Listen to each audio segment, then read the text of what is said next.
ಶ್ರಾವಣ ಮಾಸ ಆರಂಭವಾಗುವ ಮುನ್ನ ಇವುಗಳನ್ನು ಮಾಡಿದರೆ ಶಿವನ ಕೃಪೆಗೆ ಪಾತ್ರರಾಗುವಿರಿ. ಇನ್ನೇನು ಬೆರಳೆಣಿಕೆಯ ದಿನಗಳಲ್ಲಿ 2024ರ ಶ್ರಾವಣ ಮಾಸ ಆರಂಭವಾಗುವುದು.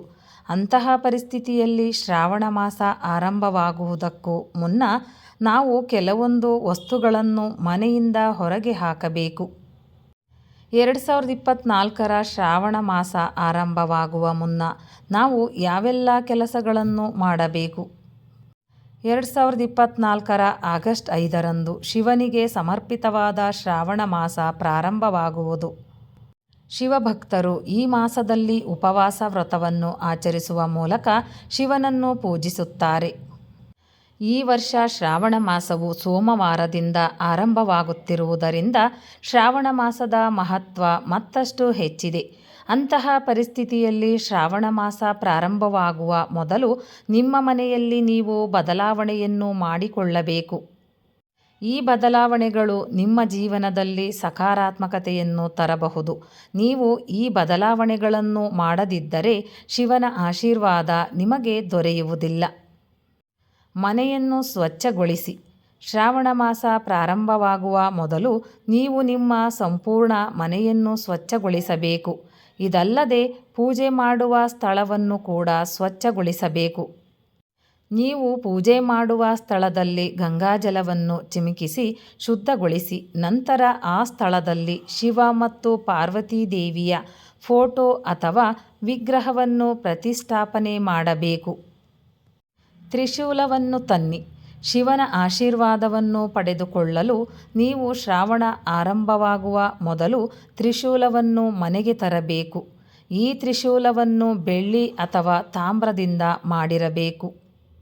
ನೀವು ಈ ತ್ರಿಶೂಲವನ್ನು ಮನೆಯ ಹಾಲ್ನಲ್ಲಿ ಸ್ಥಾಪಿಸಿ. ಹೀಗೆ ಮಾಡುವುದರಿಂದ ಮನೆಯಿಂದ ಋಣಾತ್ಮಕತೆ ದೂರವಾಗುತ್ತದೆ. ಇದರೊಂದಿಗೆ ಸಂತೋಷ ಮತ್ತು ಸಮೃದ್ಧಿಯನ್ನು ಸಾಧಿಸಲಾಗುತ್ತದೆ.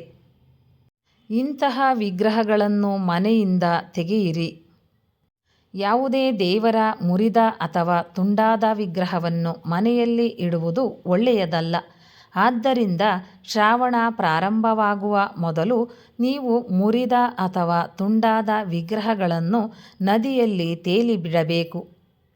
ಹತ್ತಿರದಲ್ಲಿ ಯಾವುದೇ ನದಿ ಇಲ್ಲದಿದ್ದರೆ ನೀವು ಈ ವಿಗ್ರಹಗಳನ್ನು ದೇವಸ್ಥಾನದಲ್ಲಿ ಅಥವಾ ಅರಳಿ ಮರದ ಕೆಳಗೆ ಇಡಬಹುದು. ನೆಲದ ಮೇಲೆ ಮಲಗಿ. ಶ್ರಾವಣ ಮಾಸದಲ್ಲಿ ನೀವು ಶಿವನ ಆಶೀರ್ವಾದವನ್ನು ಪಡೆದುಕೊಳ್ಳಲು ಬಯಸಿದರೆ ಈ ಸಂಪೂರ್ಣ ಮಾಸ ನೀವು ನೆಲದ ಮೇಲೆ ಮಲಗಬೇಕು.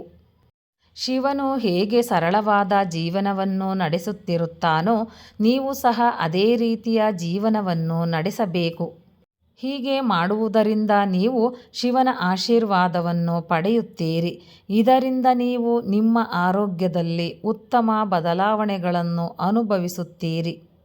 ಮನೆಯಲ್ಲಿ ಧ್ಯಾನಕ್ಕಾಗಿ ಪ್ರತ್ಯೇಕ ಸ್ಥಳವನ್ನಿಡಿ. ಶ್ರಾವಣ ಮಾಸದಲ್ಲಿ ಶಿವನನ್ನು ಧ್ಯಾನಿಸುವುದು ಮತ್ತು ಆತನ ಮಂತ್ರಗಳನ್ನು ಪಠಿಸುವುದು ಅತ್ಯಂತ ಶ್ರೇಯಸ್ಕರವಾದ ವಿಧಾನವಾಗಿದೆ. ಆದ್ದರಿಂದ ಶ್ರಾವಣ ಮಾಸದಲ್ಲಿ ನಿಮ್ಮ ಮನೆಯಲ್ಲಿ ಹೆಚ್ಚು ಜನರ ಓಡಾಟವಿಲ್ಲದ ಮತ್ತು ಇತರ ಕೋಣೆಗಳಿಗೆ ಹೋಲಿಸಿದರೆ ಹೆಚ್ಚು ಶಾಂತಿಯಿರುವಂತಹ ಸ್ಥಳವನ್ನು ನೀವು ಆಯ್ದುಕೊಳ್ಳಬೇಕು. ಇಲ್ಲಿ ಕುಳಿತು ಶಿವನನ್ನು ಧ್ಯಾನಿಸಬೇಕು. ಕೆಟ್ಟ ವಸ್ತುಗಳನ್ನು ಮನೆಯಿಂದ ದೂರವಿಡಿ. ನಿಮ್ಮ ಮನೆಯಲ್ಲಿ ಆಲ್ಕೋಹಾಲ್ ಮತ್ತು ಸಿಗರೇಟ್ನಂತಹ ವಿಷಕಾರಿ ವಸ್ತುಗಳು ಇದ್ದರೆ ನೀವು ಅವುಗಳನ್ನು ಮನೆಯಿಂದ ತೆಗೆದುಹಾಕಬೇಕು.